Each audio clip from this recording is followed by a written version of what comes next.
Terminal Madiun di pagi hari tampak ramai oleh lalu lalang bus dan penumpang yang baru tiba.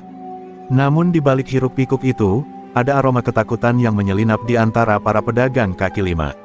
Suasana tidak pernah benar-benar tenang. Orang-orang berbicara pelan, menunduk saat berjalan, dan cepat-cepat menghindari area tertentu.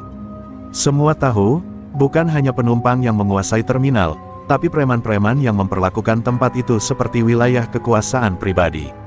Mat Botak, preman berkepala pelontos dengan bekas luka panjang di pelipis kirinya, adalah dalang dari semua ketegangan ini. Ia bukan hanya ditakuti karena fisiknya yang menyeramkan, tapi juga karena kejam dan tak ragu menganiaya siapapun yang menolak bayar uang keamanan. Bersama anak-anak buahnya, Blekok, Komeng, dan Saka Gigi Emas, Mat Botak mengontrol setiap jengkal lapak pedagang. Bahkan sopir angkot dan kernet pun harus menyetor jika tak ingin masalah. Pagi itu, sebuah keributan kecil terjadi di dekat penjual kopi. Seorang pedagang tahu goreng ditampar hingga terjungkal karena telat menyetor jatah mingguan. Orang-orang hanya diam menyaksikan, tak ada yang berani menolong. Beberapa perempuan tua menunduk dalam ketakutan, sementara seorang anak kecil menangis di pangkuan ibunya yang gemetar.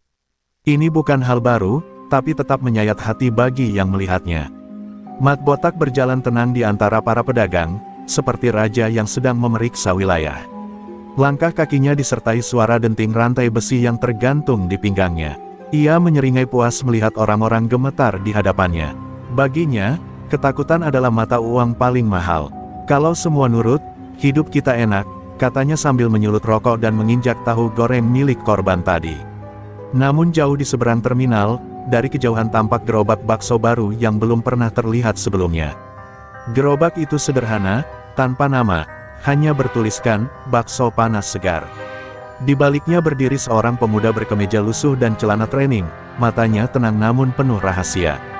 Ia menyendiri di pojokan, tidak tampak gentar sedikit pun meski melihat kekacauan yang terjadi tak jauh dari tempatnya berdiri.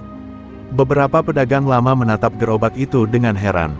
Siapa dia? Kenapa berani berjualan di sini tanpa seizin Mat Botak? Salah satu dari mereka, Pak Dekaryo, mendekati si pemuda dan mencoba memperingatkannya.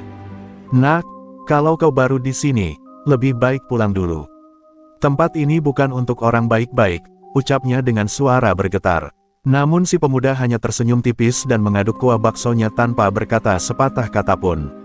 Sementara itu, dari kejauhan, Komeng sudah memperhatikan gerobak tersebut. Ia mencolek Saka Gigi Emas dan berkata, ada mangsa baru, kelihatannya belum paham aturan. Mereka segera pergi melapor pada Mat Botak, yang langsung menoleh tajam ke arah gerobak itu. Kalau dia jualan di sini tanpa setor, kita kasih pelajaran, gumamnya pelan, namun penuh ancaman. Ia belum tahu bahwa yang mereka incar bukanlah pedagang biasa. Di balik uap kuah dan aroma bakso, pemuda itu menatap lurus ke arah geng preman yang kini perlahan mendekat. Mata tenangnya tak bergeming. Hari masih pagi, namun ketegangan mulai merayap. Terminal Madiun akan segera menyaksikan sesuatu yang belum pernah terjadi selama ini, perlawanan dari arah yang tak terduga. Komeng dan Saka Gigi Emas melangkah mendekati gerobak bakso yang kini menjadi pusat perhatian. Mereka menatap sinis, penuh rasa ingin menunjukkan dominasi. Namun pemuda di balik gerobak itu tetap tenang, mengaduk kuah panas seolah dua preman itu tak ada di hadapannya.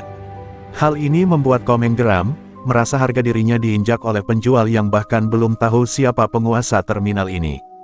Hei, tukang bakso, kau pikir ini tempat gratisan? Bentak Komeng sambil menepuk keras meja gerobak. Pemuda itu, yang bernama Rafa, menatap mereka sebentar lalu kembali menunduk mengambil mangkuk. Mau bakso, Mas? Tanyanya datar, seolah tak mendengar ancaman barusan. Komeng meludah ke tanah, wajahnya merah padam. Saka Gigi Emas tertawa mengejek, wah, kayaknya anak ini butuh pelajaran dulu sebelum setor jatah. Rafa hanya tersenyum tipis, masih fokus melayani pembeli yang berdiri antri di samping mereka. Beberapa pembeli yang tadi berdiri pun perlahan menjauh, takut ikut terseret masalah. Melihat sikap acuh Rafa, Komeng langsung menarik kerah bajunya, tapi sebelum sempat melakukan lebih, tangan Rafa bergerak cepat, menepis tangannya dengan teknik halus namun penuh tenaga. Komeng terhuyung mundur, kaget bukan main. Apa-apaan kamu? Berani sama gue? Teriaknya. Namun Rafa kembali diam, memotong bakso seolah tak terjadi apa-apa. Saka mulai mencabut besi tipis dari balik bajunya, tapi belum sempat bergerak, Rafa sudah berdiri tegak dengan satu gerakan ringan, kuda-kudanya stabil, mata tajam mengunci lawan. Seketika aura di sekitar berubah. Tak ada lagi senyum ramah dari Rafa. Komeng dan Saka mundur setapak, tak menyangka kalau pemuda ini punya aura mengancam. Seorang sopir angkot yang melihat kejadian itu membatin dalam hati, itu bukan gerakan orang biasa, itu seperti gerakan pesilat atau atlet. Sebelum situasi makin panas, Mat Botak datang, wajahnya keruh, langkah kakinya berat seperti palu godam yang menghantam tanah. "Berhenti," seru Mat Botak, suaranya menggelegar. Orang-orang di terminal otomatis diam. Ia mendekati Rafa, menatapnya dari ujung rambut ke kaki. "Kau baru ya di sini? Belum tahu aturan?" tanyanya pelan tapi tajam. Rafa menoleh, menatap Mat Botak tanpa gentar. "Saya cuma jualan, Pak. Nggak ganggu siapa-siapa." Ucapannya sederhana, tapi tak mengandung rasa takut sedikit pun. Wajah Mat Botak menegang. Tak ada orang baru yang pernah berani menatap matanya seperti itu sebelumnya. Orang-orang mulai mengerumuni dari kejauhan. Ada yang merekam diam-diam dengan ponsel, berharap tak ketahuan. Di benak mereka, kejadian ini pasti akan berakhir buruk bagi si penjual bakso. Tapi entah kenapa, kali ini mereka ragu. Ada sesuatu yang berbeda dari pemuda ini.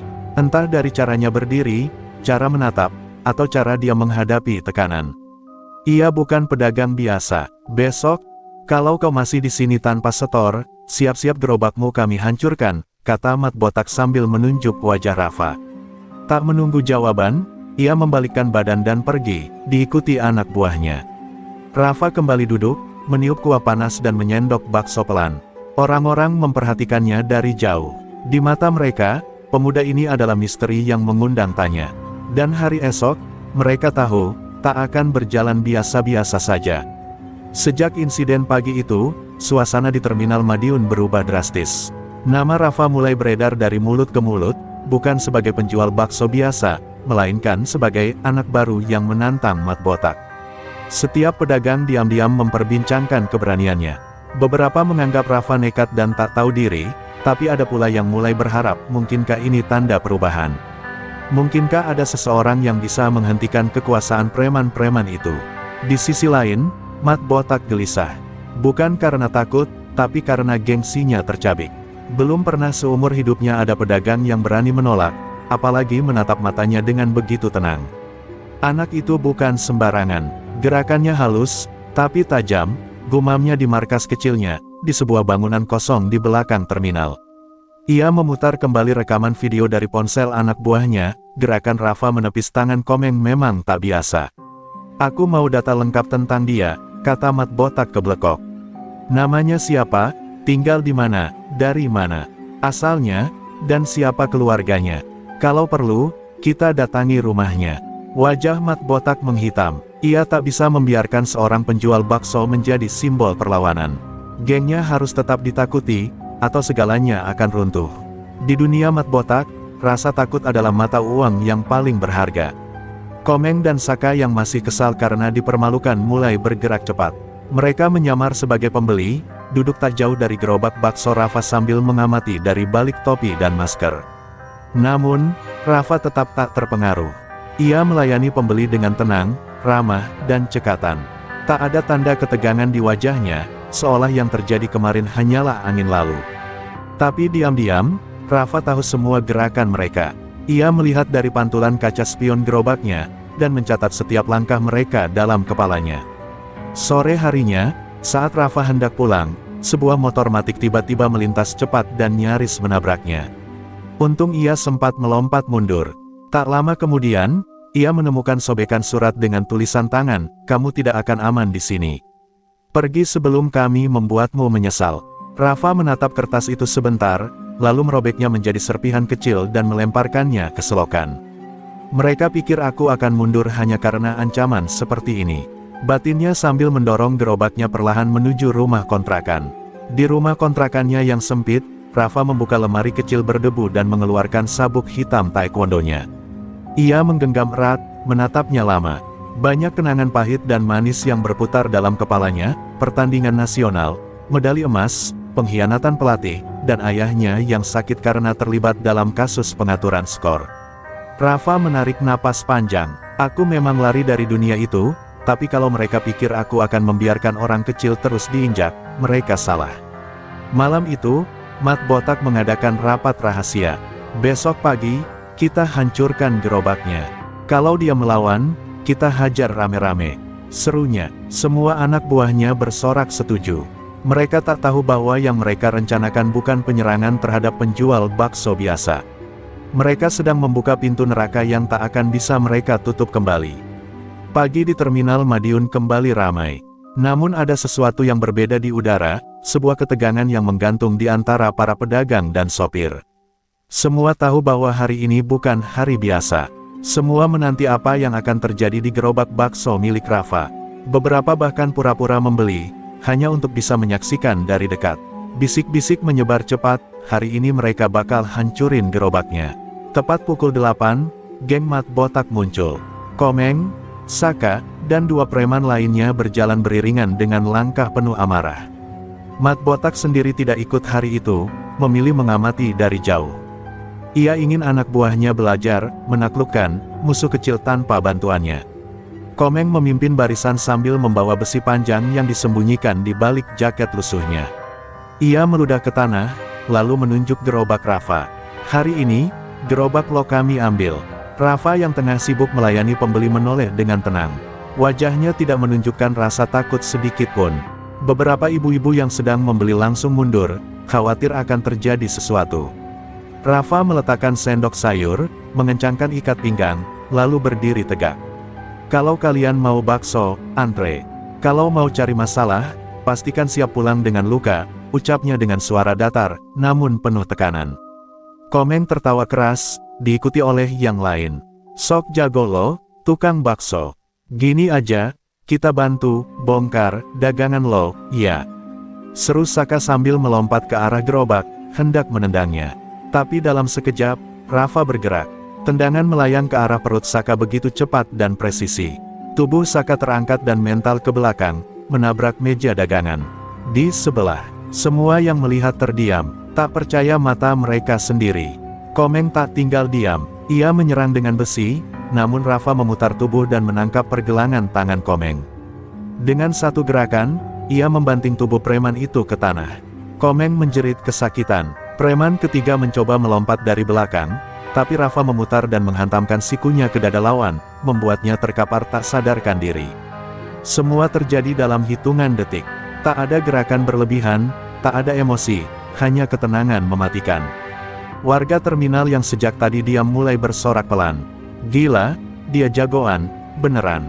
Bisik seorang sopir angkot. Seorang pedagang kopi berteriak, hajar terus, Bang Bakso. Untuk pertama kalinya dalam bertahun-tahun, terminal dipenuhi sorakan untuk lawan para preman. Beberapa anak kecil bahkan bersorak kegirangan, menyaksikan keadilan menendang kejahatan tepat di wajahnya. Rafa berdiri di antara tubuh-tubuh yang terkapar, napasnya tenang. Ia tak tampak lelah sedikit pun. Sorot matanya menyapu kerumunan, memastikan tak ada lagi yang menyerang. Saya tidak mencari masalah, tapi kalau kalian pikir bisa menindas seenaknya, kalian salah besar, ucapnya lantang. Suaranya menggema ke seluruh penjuru terminal, menyentuh hati banyak orang yang selama ini memilih diam. Dari kejauhan, Mat Botak menyaksikan semuanya. Matanya menyipit, rahangnya mengeras. Bukan cuma preman biasa, gumamnya. Ia baru sadar, musuh yang mereka hadapi bukan sembarang penjual bakso. Dan untuk pertama kalinya, Mat Botak merasa takut. Keesokan harinya, Terminal Madiun masih dipenuhi bisik-bisik tentang kejadian kemarin. Wajah-wajah ketakutan kini berubah menjadi penuh harap. Banyak yang diam-diam menyelipkan nasi bungkus, air mineral, bahkan uang receh ke gerobak Rafa sebagai bentuk terima kasih. Rafa hanya tersenyum kecil, menolak sebagian dengan sopan. Namun ia tahu, sesuatu telah berubah. Bukan hanya suasana terminal, tapi juga takdirnya sendiri. Di sudut terminal, Pak Dekaryo, pedagang kopi tua yang sudah 30 tahun berjualan di sana, duduk termangu sambil menatap Rafa dari kejauhan. Ada sesuatu yang mengusik ingatannya. Ia membuka ponsel jadulnya, membuka galeri foto yang penuh debu digital, dan berhenti di satu gambar, seseorang berdiri di podium kejuaraan taekwondo nasional, mengenakan sabuk hitam, membawa medali emas. Wajah itu, wajah Rafa. Pade mendekati Rafa perlahan. "Nak, kamu Rafa Adiwijaya?" "Iya," tanyanya pelan. Rafa menoleh dan terdiam. Wajahnya mengeras sesaat, lalu ia mengangguk pelan. "Aku dulu nonton kamu waktu kejuaraan di Surabaya. Kau luar biasa, Nak. Tapi kenapa, sekarang jadi tukang bakso?" Suara Pade tercekat di tenggorokan. Rafa tersenyum pahit, lalu mengajaknya duduk di bangku kecil dekat gerobak. "Dulu aku memang atlet, Pak. Masuk pelatnas, sempat disiapkan buat SEA Games. Tapi semuanya hancur ketika ayahku dituduh ikut pengaturan skor. Padahal dia cuma pelatih kecil di daerah. Media menggila, aku dibekukan dari tim, difitnah ikut main kotor. Ayah jatuh sakit, dan aku memilih pergi," ucap Rafa lirih. Suaranya tenang, tapi sorot matanya menyimpan luka yang dalam. Pade hanya bisa menghela napas, hatinya remuk mendengar kenyataan itu. "Kenapa pilih ke Madiun?" tanya Pade. Rafa menatap ke arah kerumunan terminal. "Aku dengar tempat ini dikuasai preman. Aku ingin hidup tenang, tapi kalau bisa, sekalian membantu orang kecil." Mereka terlalu lama dibungkam. Suara Rafa kali ini penuh keyakinan. Bukan sekadar pemuda yang ingin damai, tapi seseorang yang memilih bertarung, bukan di ring, tapi di jalanan nyata yang tak punya wasit. Di tempat lain, Mat Botak duduk di depan layar laptop bersama Blekok, membuka data yang mereka kumpulkan dari dunia maya. Rafa Adiwijaya, medali emas nasional, pernah masuk pelatnas, lalu menghilang setelah skandal, baca Blekok. Mat Botak menggertakkan gigi. "Bodoh, kenapa kita nggak tahu dari awal dia selevel ini?" Suaranya bergetar, bukan hanya karena marah, tapi karena ada rasa gentar yang mulai mengusik hatinya. Namun geng preman itu belum menyerah. Mat Botak menyusun strategi baru. "Kalau kita nggak bisa kalahkan dia dengan kekerasan, kita kalahkan dia lewat kelemahan hatinya," gumamnya pelan. "Cari orang yang dekat dengannya, cari titik lemah, dan dengan itu, niat jahat mulai bergerak dalam bayang-bayang." Rafa tak tahu bahwa usahanya untuk membantu justru akan membawa badai yang lebih besar ke dalam hidupnya. Sementara itu, Rafa kembali berdiri di balik gerobaknya, melayani pembeli seperti biasa. Tapi kini ia bukan hanya penjual bakso. Di mata masyarakat terminal, dia adalah simbol harapan. Mereka tak lagi melihat mangkuk bakso, mereka melihat keberanian, keadilan, dan seseorang yang pernah jatuh namun memilih bangkit untuk membela yang tertindas. Pagi itu, suasana terminal Madiun berubah mencekam. Langit mendung seperti ikut menyimpan amarah yang tertahan. Pedagang, sopir, dan penumpang saling melempar pandang gelisah. Mereka tahu sesuatu yang besar akan terjadi. Dari ujung barat terminal, suara derap sepatu bot menggema keras. Mat Botak datang, kali ini tanpa anak buahnya, hanya ditemani satu tongkat besi panjang yang biasa dia pakai saat mengajar orang yang membangkang. Semua mata tertuju padanya saat ia berjalan ke arah gerobak bakso Rafa. Langkahnya pelan tapi berat, seperti membawa badai dalam setiap hentakannya. Rafa yang tengah melayani pembeli menoleh pelan, menatap kedatangan Mat Botak tanpa sedikit pun rasa panik. Ia menghela napas pendek, menaruh mangkuk, dan menatap lurus ke arah musuhnya. Dua dunia bertabrakan dalam satu titik, kekuasaan yang haus takut, dan ketenangan yang menolak tunduk. Mat Botak berhenti tepat di depan Rafa. "Kau bikin aku turun tangan sendiri, Rafa," ucapnya datar, namun mengandung bara dalam tiap katanya. "Orang-orang ini mulai berani karena kau. Kalau kau hilang, semuanya kembali seperti dulu." Rafa tidak menjawab, ia hanya menatap dalam-dalam ke mata Mat Botak, seperti menantang isi batinnya. Ketegangan di antara mereka membungkam seluruh kerumunan. Tak ada suara, hanya hembusan angin dan degup jantung yang terdengar jelas. "Ayo, tinggalkan gerobakmu. Kita selesaikan ini, 1 lawan 1, seru Mat Botak sambil melempar tongkat besinya ke tanah. Semua orang terkejut, ini bukan sekadar pemalakan, ini duel terbuka. Rafa perlahan membuka celemeknya, menggulung lengan baju, lalu melangkah maju. Kakinya mantap, matanya tajam. "Aku bukan pembuat onar, Mat. Tapi kalau keadilan harus ditegakkan dengan tendangan, maka aku tak akan mundur." Duel pun dimulai. Mat Botak menyerang duluan, mengayunkan tinju besar ke arah Rafa. Namun Rafa mengelak dengan lincah, lalu menendang sisi lutut Mat dengan cepat. Mat terhuyung, tapi belum jatuh. Ia menyerang lagi, kini lebih cepat dan brutal. Tapi Rafa bukan lawan biasa. Ia membaca gerakan mat dengan ketenangan seorang master. Setiap pukulan dibalas dengan teknik bersih, siku, lutut, dan tendangan melingkar yang memaksa mat bertahan dengan susah payah. Kerumunan bersorak pelan, kemudian makin lantang. "Hajar, Bang Bakso!" teriak seorang anak kecil. "Akhiri semua ini!" teriak yang lain. Di tengah pertarungan, Rafa melompat dan meluncurkan tendangan memutar ke arah dada mat botak. Tubuh sang preman besar itu terhempas ke belakang dan jatuh menghantam tanah keras. Seluruh terminal terdiam, lalu meledak dalam sorak-sorai. Mat botak tergeletak, tak bisa bangkit. Tangannya berdarah, napasnya tersengal. Untuk pertama kalinya, ia kalah di depan umum. Rafa berdiri tegak di tengah kerumunan. Tapi ia tidak merayakan kemenangan. Ia hanya menatap mat botak yang terkapar. Kekuasaan lewat ketakutan cuma sementara. Tapi kehormatan, itu selamanya, ucapnya pelan. Ia kembali ke gerobaknya, mengenakan celemek, dan melanjutkan melayani pembeli seperti tak terjadi apa-apa. Namun semua orang tahu, sejak hari itu, wajah kekuasaan di Terminal Madiun tak akan pernah sama lagi.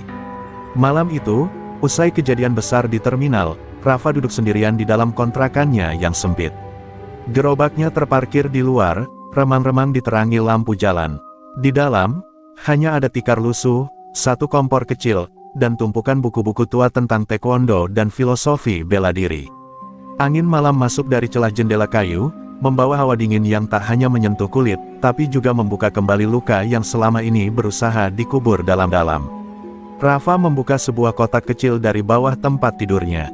Di dalamnya, terlipat rapi sabuk hitam yang sudah mulai pudar warnanya, foto dirinya saat berdiri di podium kejuaraan nasional, serta sebuah surat yang sudah mulai menguning. Surat itu dari ayahnya, ditulis sebelum beliau koma akibat serangan jantung 3 tahun lalu. "Nak, jika kau kehilangan kehormatan di mata dunia, jangan pernah kehilangan kehormatan dalam hatimu." Rafa membacanya pelan, dan matanya mulai berkaca-kaca. Dulu, Rafa adalah bintang. Anak ajaib taekwondo Indonesia. Dalam usia 19 tahun, ia sudah menumbangkan atlet-atlet senior dan digadang-gadang jadi wakil utama di SEA Games.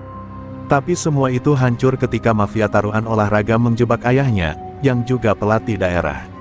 Sebuah pertandingan yang diduga, diatur, menyeret nama keluarga Rafa ke lubang kehancuran.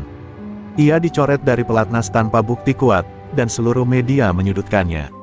Dari pahlawan nasional, ia berubah jadi kambing hitam. Di titik itu, Rafa pergi meninggalkan semuanya. Dunia olahraga, panggung media, dan bahkan dirinya sendiri. Ia bekerja serabutan dari kota ke kota, menyamar sebagai orang biasa, mencoba hidup sederhana sambil menjaga ayahnya yang lumpuh total akibat stres. Hingga akhirnya, ia sampai di Madiun, bukan untuk mencari sensasi, tapi mencari ketenangan. Ia tak menyangka bahwa di kota kecil ini, ia justru menemukan panggilan baru, membela orang-orang kecil yang ditindas kekuasaan jalanan. Sementara itu, kabar tentang Rafa mulai menyebar luas di media sosial. Video pertarungannya dengan mat botak viral. Beberapa mantan atlet bahkan mulai mengenali wajahnya. "Itu Rafa Adiwijaya, dia nggak mati, dia kembali." Komentar seseorang di sebuah grup olahraga. Bahkan seorang jurnalis olahraga senior, Mbak Dira, yang pernah dekat dengan Rafa, mulai melacak keberadaannya, terpanggil untuk membongkar kebenaran masa lalu yang terkubur. Di terminal, mat botak belum muncul lagi. Luka fisik dan harga diri yang tercabik membuatnya menghilang. Tapi itu tidak berarti ancaman telah selesai. Dalam diam, beberapa geng luar kota mulai melirik Terminal Madiun. Mereka mendengar kabar bahwa ada penjual bakso yang menumbangkan preman legendaris. Bagi mereka, Rafa adalah tantangan yang tak bisa dibiarkan berdiri lama. Rafa sendiri masih diam. Ia tahu badai belum selesai.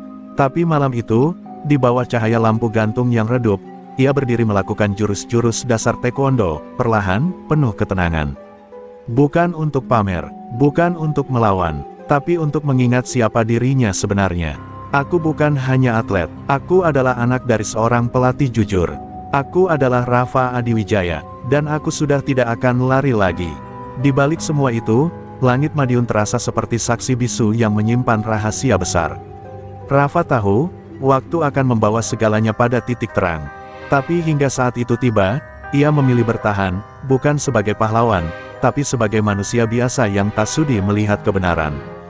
Diinjak-injak, dalam sebuah ruangan remang-remang di sudut warung kopi tua yang sepi pengunjung, Mat Botak duduk diam dengan wajah gelap.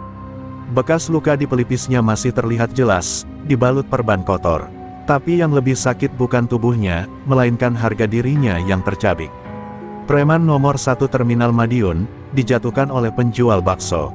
Sejak malam itu, gengnya tercerai-berai, loyalitas para anak buah runtuh, dan terminal mulai berani menolak setoran keamanan. Dunia Mat Botak runtuh dalam sekejap. Mat Botak menyalakan rokok sambil menatap satu nama yang ia tulis di kertas, Rafa Adiwijaya. Ia tidak hanya ingin membalas, ia ingin menghancurkan. Dengan bantuan preman dari luar kota yang pernah berutang budi padanya, ia mulai menyusun rencana. Bukan menyerang Rafa secara langsung, tapi melumpuhkannya secara perlahan, dengan cara paling keji, menyentuh orang-orang yang Rafa sayangi. Target pertama mereka adalah Bu Lastri, ibu kos Rafa yang selama ini tak tahu menahu soal masa lalu pemuda itu. Malam itu, dua orang bertopeng menggedor pintu kos-kosan dan mengancam Lastri agar mengusir pemuda pembawa sial itu. Meski ketakutan, Bu Lastri tidak menyerah. Rafa anak baik, dia bantu saya bayar listrik saat saya nggak sanggup. Kalian pengecut, teriaknya dengan suara gemetar. Mereka tak menyakitinya, tapi pesan ancaman mereka tersampaikan. Keesokan harinya, Rafa mendapati halaman kosnya penuh coretan cat merah, pergi sebelum kami hilangkan orang yang kau sayangi. Di sudut tembok, ia melihat simbol geng lama Mat Botak, sebuah tanda bahwa ancaman ini bukan main-main. Rafa menatap tajam, namun tak membalas. Ia justru memeluk Bu Lastri dan berjanji, saya nggak akan lari, Bu. Tapi kalau mereka menyentuh ibu lagi, saya akan pastikan mereka tak bisa menyentuh siapa-siapa lagi. Di tempat lain, Dira, jurnalis olahraga yang sedang menyelidiki masa lalu Rafa, mulai mencium sesuatu yang janggal. Ia melihat jejak transaksi lama yang mengaitkan nama Mat Botak dengan jaringan taruhan gelap yang dulu menjatuhkan nama Rafa. Ternyata, Mat Botak adalah salah satu penghubung lokal antara mafia taruhan dan pelatih-pelatih bayaran. Dira tahu, ini bukan sekadar dendam geng jalanan, ini adalah kisah besar yang selama ini ditutup rapat. Rafa mulai melakukan latihan berat di malam hari, sendirian di lapangan kecil dekat terminal. Ia tahu Mat Botak akan kembali, tapi kali ini bukan sebagai preman pasar biasa. Ia akan kembali sebagai sosok yang siap membunuh karakter, bahkan mungkin nyawa. Rafa tak ingin bertarung lagi, tapi jika dipaksa, ia tak akan ragu melawan. Untuk kebenaran, untuk keselamatan orang-orang yang tak bersalah. Di sudut kota, Mat Botak berdiri di depan barak tempat latihan preman-preman bayaran yang ia rekrut. Kita buat dia berlutut, tapi jangan sekarang. Biarkan dia merasa semua yang dia cintai hancur satu persatu. Lalu kita ambil nyawanya terakhir. Mata Mat Botak membara. Dendamnya bukan lagi tentang harga diri, tapi tentang penghancuran total. Kota Madiun pun bersiap menghadapi badai yang belum pernah terjadi sebelumnya. Pagi itu Rafa terdiam lama di depan surat yang baru saja diterimanya. Sebuah surat dari lapas Kediri, dari seseorang yang tak pernah ia harapkan akan kembali dalam hidupnya, ayah kandungnya sendiri. Sudah 10 tahun lelaki itu dipenjara karena kasus penggelapan dana pelatnas dan keterlibatannya dalam skandal suap pertandingan yang menjatuhkan nama Rafa sebagai atlet taekwondo muda berbakat. Kini, surat itu hanya berisi beberapa kalimat dingin, aku akan bebas dalam 2 minggu. Kita harus bicara, masih ada yang belum kau tahu. Rafa duduk lama di kamar kosnya. Dalam diam, air matanya jatuh. Bukan karena rindu, melainkan kemarahan yang selama ini ia kubur. Semua penderitaannya dimulai dari pengkhianatan. Lelaki itu, dulu, saat Rafa bersinar di arena nasional, ayahnya justru menjual pertandingan demi uang. Dan saat kasus itu terbongkar, hanya Rafa yang dikorbankan untuk menanggung malu publik. Ia tak pernah memberi pembelaan. Ia memilih bungkam dan menghilang. Meninggalkan Rafa sebagai remaja yang ditikam dari belakang oleh darah dagingnya sendiri. Di sisi lain, Mat Botak mulai mengetahui kabar kebebasan sang ayah Rafa melalui jaringan informannya di terminal. Ia mencium peluang emas untuk menghancurkan mental pemuda itu. Kalau kita bisa adu domba mereka, Rafa akan hancur tanpa harus aku menyentuhnya, kata Mat Botak kepada seorang preman tua berwajah licik bernama Bang Karim. Mereka mulai menyebar rumor di media sosial terminal, menuduh Rafa akan kembali bersekongkol dengan ayahnya dalam jaringan taruhan gelap. Dira, yang mulai dekat dengan Rafa, melihat perubahan drastis pada pemuda itu. Ia menjadi lebih diam, lebih keras saat latihan, dan mulai menjauh dari lingkungan kos. Dira mencoba berbicara, tapi Rafa hanya berkata, "Kadang musuh terbesarmu bukan orang asing, tapi orang yang dulu kamu panggil ayah." Kalimat itu membuat Dira terhenyak. Ia tahu luka Rafa lebih dalam dari yang selama ini ia bayangkan. Sore itu, Rafa berdiri sendirian di depan sebuah dojo tua yang dulu jadi tempatnya berlatih. Ia melihat papan nama dojo itu sudah lapuk, berlumut, seperti kenangan masa kecilnya. Ia memejamkan mata, membayangkan saat sang ayah masih membimbingnya menendang samsak pertama. Namun memori itu cepat tergantikan oleh bayangan pengkhianatan, wajah sang ayah saat membiarkan Rafa dicaci media, sendirian. Di dalam hatinya, Rafa tahu ia harus menghadapi masa lalu itu, bukan menghindarinya. Tapi luka yang dibuka oleh surat itu terlalu dalam. Ia belum siap, namun waktu tak pernah menunggu. Dalam 2 minggu, ia akan berhadapan langsung dengan lelaki yang ia benci sekaligus rindukan. Di saat bersamaan, Mat Botak terus menggerogoti kehidupannya sedikit demi sedikit. Malam harinya, di warung terminal, seorang pemuda kurir datang tergesa. "Bang, ada kabar, preman dari luar kota udah masuk, katanya disuruh nyari anak penjual bakso yang jago taekwondo." Suasana terminal mendadak mencekam, semua mata memandang ke arah satu nama, Rafa. Perang sudah mendekat, dan luka lama pun belum sempat sembuh. Tapi Rafa tahu, ia tidak bisa terus lari.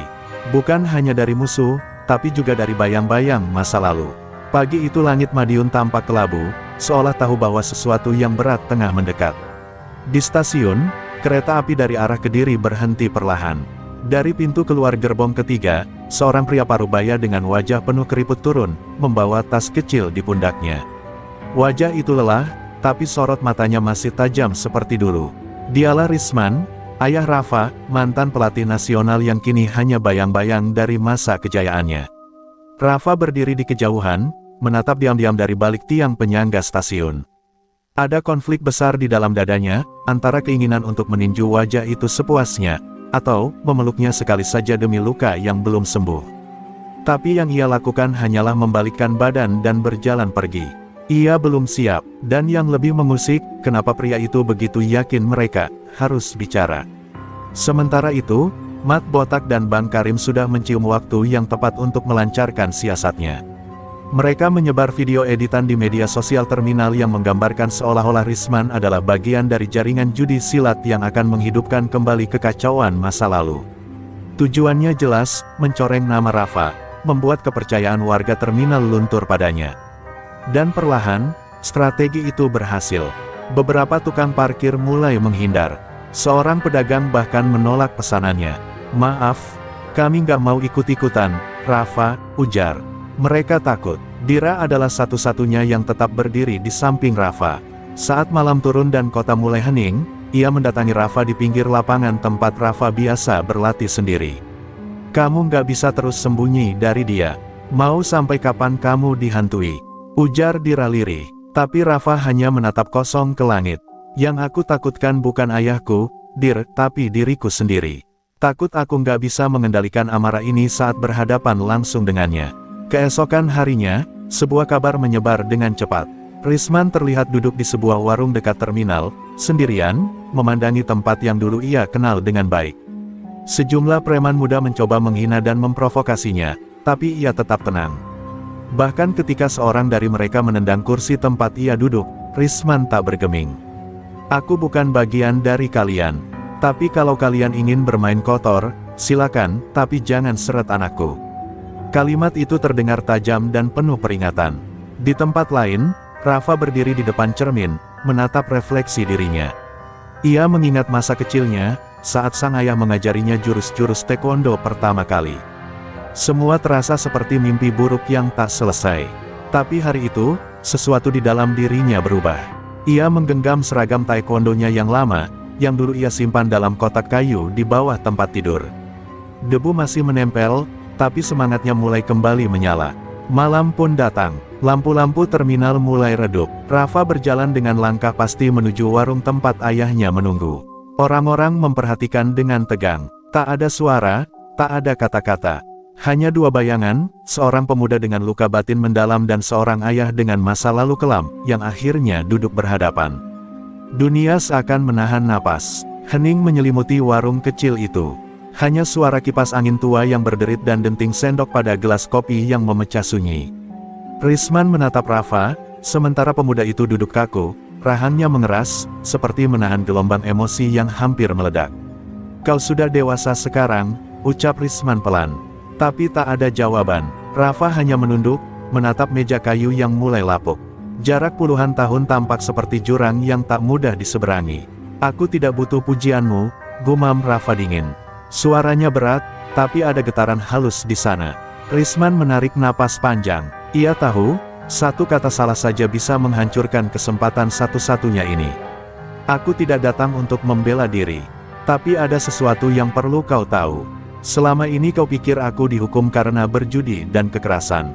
Tapi itu hanya setengah dari cerita yang sebenarnya." Rafa mendongak perlahan, matanya menajam. Risman menatap lurus ke arah Rafa. "Aku dijebak, Nak, oleh orang-orang yang dulu menganggapku ancaman. Aku tahu terlalu banyak soal pertarungan ilegal yang mereka tutupi. Saat aku ingin keluar dan membawa kau menjauh dari dunia itu, mereka menjatuhkanku.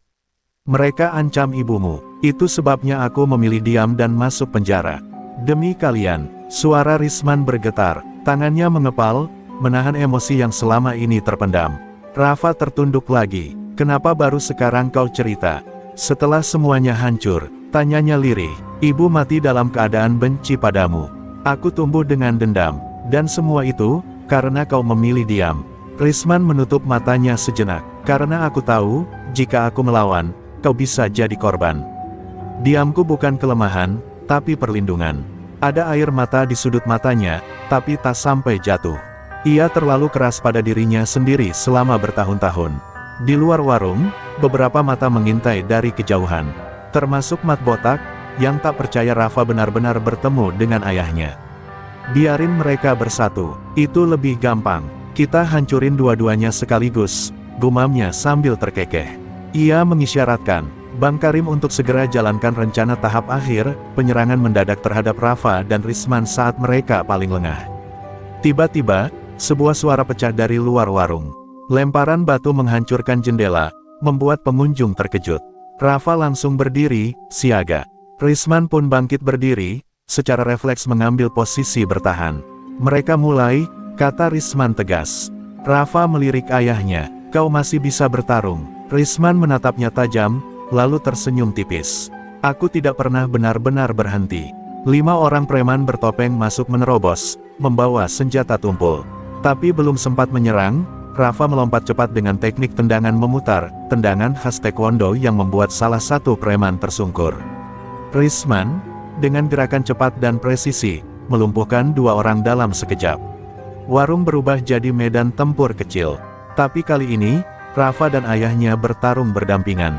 Saat sisa 2 preman kabur ketakutan, warga mulai berdatangan melihat keributan itu. Beberapa dari mereka merekam, dan nama Rafa pun kembali menggemuruh. Kali ini bukan sebagai penjual bakso biasa, tapi pemuda pemberani yang bersama ayahnya berhasil menahan serangan preman. Namun, Mat Botak yang melihat semua itu dari kejauhan hanya tersenyum dingin. "Pertunjukan baru saja dimulai," bisiknya. Malam itu, Terminal Madiun terasa lebih dingin dari biasanya. Hujan rintik membasahi aspal yang sunyi, seolah tahu bahwa malam ini akan ada darah yang tercecer. Di sebuah gudang tua dekat rel kereta, Mat Botak duduk sambil mengasah golok kecil miliknya. Matanya merah, penuh dendam dan kegilaan. "Rafa bukan cuma duri di leher, dia cambuk yang bikin kita kelihatan lemah." Geramnya, disambut anggukan para anak buahnya yang kini sudah dibekali senjata tajam. "Ini bukan lagi pemalakan, ini pembantaian." Di tempat lain, Rafa dan Risman memutuskan kembali ke rumah kontrakan sederhana Rafa. Luka-luka kecil di lengan dan bahu mereka masih segar, tapi bukan itu yang mengganggu, melainkan firasat buruk yang perlahan menghimpit dada. Risman tak henti melihat keluar jendela, seperti mencari sesuatu di balik gelapnya malam. Mereka belum selesai. Mat Botak bukan orang yang menerima kekalahan, ucapnya datar. Rafa mengangguk, matanya kosong. "Kalau dia ingin perang, dia akan mulai dari orang-orang terdekatku. Dan benar saja, sekitar pukul 9 malam, warung Bu Nur, pemilik kontrakan Rafa, dibakar oleh orang tak dikenal. Api membubung tinggi, menerangi langit gelap. Rafa yang mendengar kabar itu dari warga segera berlari ke lokasi, namun terlambat. Warung itu tinggal arang. Bu Nur hanya bisa menangis histeris, tubuhnya gemetar. Mereka bilang ini peringatan, karena kamu. Jeritnya sambil menuding Rafa. Luka di dada Rafa semakin dalam, bukan karena tudingan, tapi karena rasa bersalah. Risman datang dan memeluk Bu Nur, mencoba menenangkan. Tapi Rafa berdiri mematung, rahangnya mengeras. Matanya kini bukan lagi mata pemuda penjual bakso, melainkan mata seorang pejuang yang bersumpah tidak akan lari. Aku sudah kehilangan ibu. Aku tak akan kehilangan orang lain lagi hanya karena aku takut. Malam itu, Rafa mengambil keputusan, dia akan menghadapi Mat Botak, langsung, tanpa kompromi. Sementara itu, Mat Botak justru sedang menyusun langkah terakhirnya. Ia tahu Rafa akan datang, dan itulah yang diinginkannya. Di gudang tempat persembunyian mereka, ia sudah menyiapkan arena kecil lengkap dengan kamera tersembunyi untuk merekam duel berdarah ini. Kalau dia mati, kita sebar videonya. Biar semua preman tahu, siapa yang masih berkuasa di Madiun, katanya kejam sambil menyalakan rokok terakhirnya malam itu. Rafa menyiapkan diri. Ia tahu akan melangkah ke dalam perangkap, tapi tidak punya pilihan lain. Diiringi angin malam dan cahaya bulan yang mulai tertutup awan, ia berjalan perlahan menuju gudang tua. Risman mencoba menahannya. Kita bisa hadapi mereka bersama. Tapi Rafa menggeleng. Kau sudah cukup terluka karena masa lalu. Biarkan aku selesaikan bagian ini. Langkah Rafa memasuki gudang disambut gelap dan bau bensin yang menusuk. Beberapa anak buah Mat Botak mengelilinginya dengan senjata.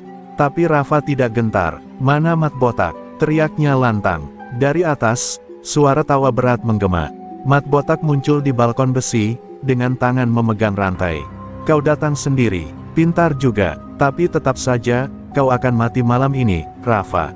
Suasana menjadi mencekam, udara seperti menebal, dan waktu pun seolah melambat saat dua kekuatan besar di Terminal Madiun siap saling menumpahkan dendam. Gudang tua di pinggir rel Terminal Madiun itu kini menjadi panggung kematian. Lampu-lampu remang digantung seadanya, menyinari wajah-wajah bengis anak buah Mat Botak yang mengepung Rafa. Suara rantai besi berderak, pintu digedor, dan udara seolah membeku. Dari balkon besi yang berkarat, Mat Botak turun perlahan dengan tatapan haus darah. Kau pikir bisa jadi pahlawan di terminal ini, Rafa? Ucapnya sambil memainkan pisau panjang di tangan kanannya. Rafa tak menjawab, ia hanya menunduk sebentar, mengambil napas dalam, lalu menatap tajam ke arah Mat Botak. Malam ini, bukan soal menang atau kalah. Ini soal harga diri. Mereka berhadapan, hanya berjarak 3 meter. Mat Botak memutar pisaunya, berusaha mengintimidasi. Kau bisa saja hebat di lapangan taekwondo, tapi di jalanan, kami yang punya aturan. Rafa masih diam, namun matanya menyimpan bara.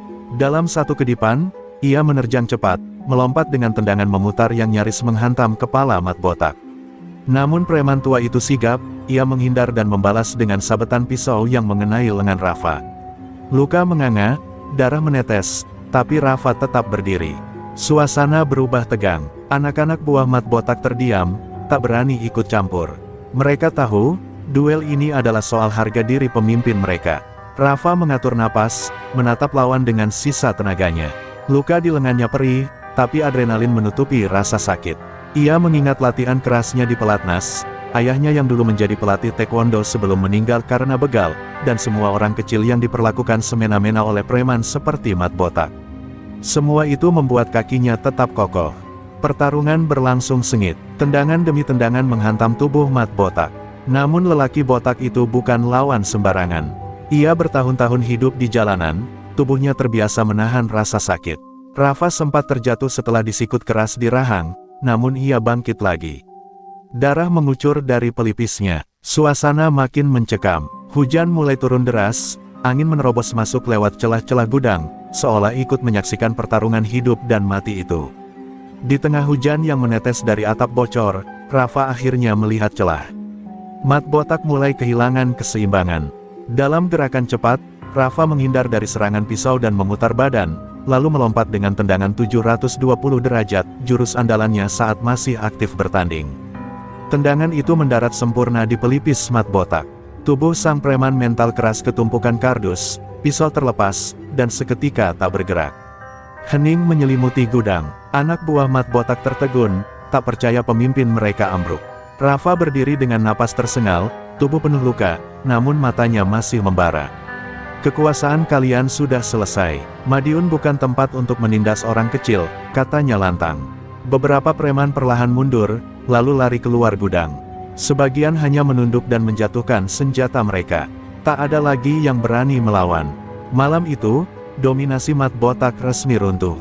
Tak lama kemudian, Risman datang bersama beberapa petugas kepolisian yang diam-diam sudah memantau pergerakan Mat Botak selama ini. Gudang itu diserbu, Mat Botak diseret dalam kondisi terluka parah, dan semua aktivitas pemerasan preman terminal dibekuk total. Rafa hanya terdiam di sudut, menatap langit yang mulai terang. Dalam kepedihan dan luka, ia tahu satu hal, ia bukan hanya penjual bakso. Ia kini simbol perlawanan bagi rakyat kecil yang selama ini bungkam. Dan di Terminal Madiun, nama Rafa akan selalu diingat, sebagai pemuda biasa yang menolak tunduk. Pagi itu, Terminal Madiun terasa berbeda. Hujan semalam menyisakan aroma tanah basah dan udara yang segar.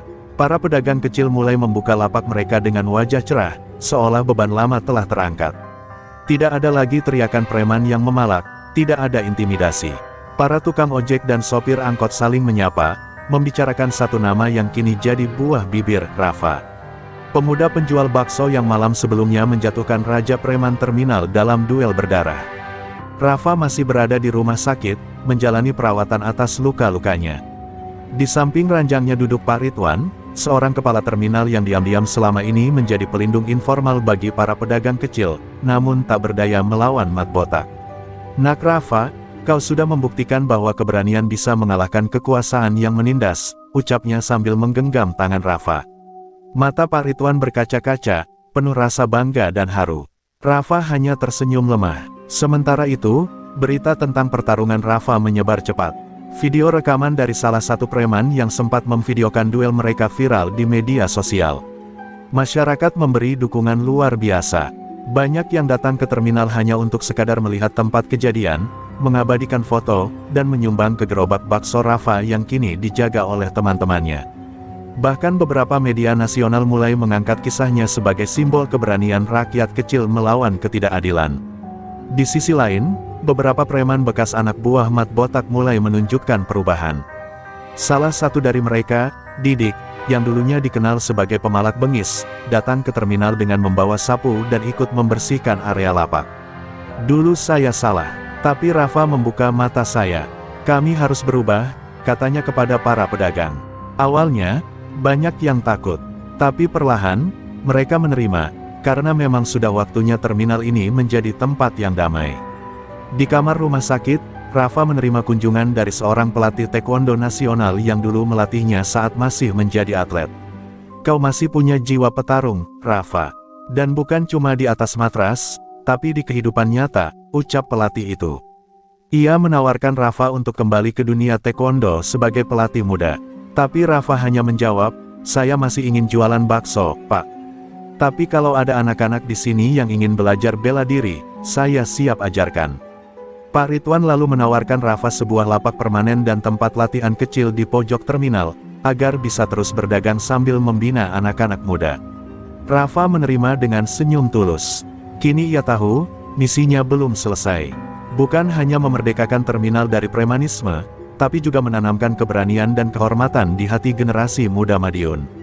Terminal ini harus menjadi tempat harapan, bukan ketakutan. Hari-hari berjalan, dan wajah terminal Madiun semakin bersih. Lapak-lapak semakin tertata, dan pengunjung makin ramai karena merasa aman. Di sudut terminal, gerobak bakso Rafa selalu penuh antrean. Di belakangnya, sekelompok anak-anak muda berlatih tendangan dan jurus dasar taekwondo. Rafa berdiri di antara mereka, tersenyum, dengan tubuh yang masih dibalut perban. Namun semangatnya tak pernah padam. Ia tahu, dari sinilah perubahan dimulai. Di senja hari, ketika matahari mulai tenggelam, Rafa duduk di kursi kayu dekat gerobaknya, memandang langit Madiun yang memerah. Ia teringat ayahnya, yang dulu juga memperjuangkan kebenaran. Pak, akhirnya aku tahu, kadang kita harus jatuh untuk bisa berdiri lebih kuat, bisiknya pelan. Angin semilir meniup rambutnya, seolah menyampaikan bahwa perjuangannya baru saja dimulai. Seminggu telah berlalu sejak terminal Madiun menjadi tempat yang lebih damai. Rafa, meski belum sepenuhnya pulih, sudah kembali berjualan bakso sambil sesekali melatih anak-anak muda di sudut terminal. Anak-anak itu datang dengan antusias, bukan hanya karena ingin belajar bela diri, tetapi juga karena melihat sosok Rafa sebagai pahlawan mereka. Rafa tak pernah menganggap dirinya hebat, baginya, keberanian adalah tanggung jawab, bukan sekadar keberhasilan. Namun, perubahan besar itu tidak disambut semua pihak dengan sukacita. Beberapa preman lama yang dulu dikalahkan Rafa mulai merasa kehilangan sumber mata pencaharian. Salah satu dari mereka, Bram Gimbal, mantan anak buah Mat Botak yang dulu sempat kabur ke kota tetangga, kini kembali dengan dendam membara. Ia menyusun rencana untuk mengambil kembali kekuasaan yang dulu dirampas dari gengnya, mengajak beberapa preman dari luar kota untuk datang ke terminal Madiun. Sore itu, ketika Rafa sedang melatih jurus dasar pada sekelompok pemuda, Bram dan rombongannya datang dengan gaya arogan. Mereka berjalan masuk sambil menginjak-injak gerobak pedagang kecil, membuat gaduh dan merusak barang dagangan. "Hei, pahlawan terminal, kau kira tempat ini sudah jadi milikmu?" teriak Bram sambil menendang kursi plastik ke arah Rafa. Suasana mendadak mencekam, anak-anak muda di sekitar Rafa mundur dengan wajah cemas. Rafa berdiri pelan, menatap tajam ke arah Bram. "Terminal ini milik rakyat, bukan milik siapapun yang menindas. Kalau kau ingin membuat kekacauan lagi, maka kau akan berhadapan dengan semua orang di sini." Suaranya tegas, namun tenang. Para pedagang mulai keluar dari balik lapak mereka, satu persatu mendekat, berdiri di belakang Rafa. Bahkan beberapa tukang ojek ikut bergabung. Rakyat kecil yang dulu diam, kini mulai berani bersuara. Bram tersenyum sinis. "Kau pikir aku takut dengan tukang bakso dan pedagang sayur?" Ia lalu maju dan mencoba menyerang Rafa. Tapi Rafa dengan cekatan menghindar dan membalas dengan teknik sapuan kaki yang membuat Bram terjatuh di hadapan banyak orang. Preman-preman lainnya sempat hendak menyerbu, tapi tiba-tiba terdengar suara peluit panjang dan datang sepasukan polisi terminal yang dipimpin oleh Pak Ridwan. "Kami sudah tunggu kedatangan kalian," ujar Pak Ridwan sambil mengacungkan borgol. Tanpa perlawanan berarti, Bram dan kawanannya ditangkap. Masyarakat bersorak, beberapa menangis haru karena merasa keadilan benar-benar hadir. Rafa hanya menunduk dan menarik napas panjang. Bukan karena lelah fisik, tetapi karena ia tahu pertarungannya bukan hanya soal otot, tetapi keberanian untuk terus berdiri meski berulang kali dijatuhkan. Malam itu, seluruh warga terminal mengadakan syukuran kecil-kecilan. Ada nasi tumpeng, tawa, dan doa. Di tengah keramaian, Rafa duduk bersama para pemuda yang kini menjadi muridnya. "Kalian harus ingat, bukan kekuatan yang membuat kita menang, tapi kebenaran dan keberanian untuk membela yang lemah," ucapnya sambil menatap langit berbintang. Mereka semua mengangguk, menyimpan kata-kata itu dalam hati. Dan di balik semua itu, diam-diam Rafa menyadari bahwa ia tak sekadar menjaga terminal, tapi sedang membentuk generasi baru, anak-anak yang kelak akan berdiri di tempatnya, melindungi keadilan dan menjaga harapan tetap hidup di tanah Madiun. Pagi itu langit Madiun tampak cerah, namun hati Rafa diliputi haru. Ia berdiri di depan lapak baksonya yang kini tampak berbeda, tak lagi sekadar gerobak tua, melainkan sudah dibantu direnovasi oleh para pedagang dan warga sebagai tanda terima kasih. Di sekelilingnya, puluhan orang berkumpul. Sebuah acara kecil diadakan untuk merayakan perubahan besar yang terjadi. Spanduk bertuliskan, "Terminal bersih tanpa preman," terbentang megah, dan wajah-wajah warga penuh senyum. Rafa diundang ke atas panggung kecil, diminta untuk memberikan sambutan. Ia berdiri dengan wajah tenang namun mata sedikit berkaca-kaca. "Dulu saya datang ke sini hanya untuk jualan. Tapi ternyata, saya dihadapkan pada pilihan, diam atau melawan. Dan saya memilih melawan bukan karena saya kuat, tapi karena saya tahu, di balik ketakutan kita, ada harapan yang ingin bangkit," ucapnya. Semua orang terdiam sejenak, kemudian tepuk tangan menggema mengiringi keheningan. Di antara kerumunan, tampak seseorang berdiri dengan bangga, ibunya Rafa, yang datang dari kampung. Perempuan tua itu menangis sambil tersenyum, tak menyangka anaknya yang dulu sering diejek karena jualan bakso kini menjadi pelindung orang banyak. Ia menghampiri Rafa setelah acara selesai, memeluknya erat. "Kau bukan cuma anak ibu, nak. Kau anak dari semua harapan orang kecil, bisiknya lirih. Tak lama, hadir pula sosok tak terduga, pelatih taekwondo Rafa dari masa lalu, Pak Damar. Ia datang membawa piagam kehormatan dari Federasi Taekwondo Jawa Timur. Rafa bukan hanya juara di atas matras, tapi juara di tengah rakyat. Ini untukmu, katanya sambil menyerahkan piagam itu. Rafa nyaris tak sanggup berkata apa-apa. Ia hanya menunduk dan mengucap syukur dalam hati. Malamnya, ketika semua telah usai dan terminal kembali sepi, Rafa duduk sendirian di bangku kayu dekat pos ojek. Ia memandang langit dan teringat masa-masa saat ia harus memilih antara takut dan berani. Ia tahu, masih banyak tantangan ke depan, tapi kini ia tidak sendiri. Ia telah menyalakan obor kecil di hati banyak orang, dan itu akan terus menyala. Dari kejauhan, anak-anak yang dulu dia latih berlarian, menghampirinya sambil membawa 2 mangkok bakso. "Kang Rafa, ayo makan bareng, ini hadiah dari kita," teriak mereka ceria. Rafa tertawa, menerima mangkok itu dan mengajak mereka duduk melingkar. Tak ada lagi rasa takut. Yang ada hanya rasa kekeluargaan yang hangat. Terminal Madiun kini menjadi simbol keberanian dan harapan. Dari tempat yang dulu penuh premanisme, berubah menjadi ruang aman bagi siapa saja yang berusaha jujur mencari nafkah. Dan di tengah semua itu, nama Rafa dikenang, bukan karena kehebatannya dalam bertarung, tapi karena ia berani mencintai rakyat kecil dan berdiri di sisi mereka saat banyak orang memilih pergi. Di akhir cerita ini, kita tahu bahwa pahlawan sejati tak selalu berseragam atau memiliki kekuasaan. Kadang, ia hanyalah penjual bakso biasa, dengan hati luar biasa, dan semangat yang tak bisa dikalahkan oleh siapapun.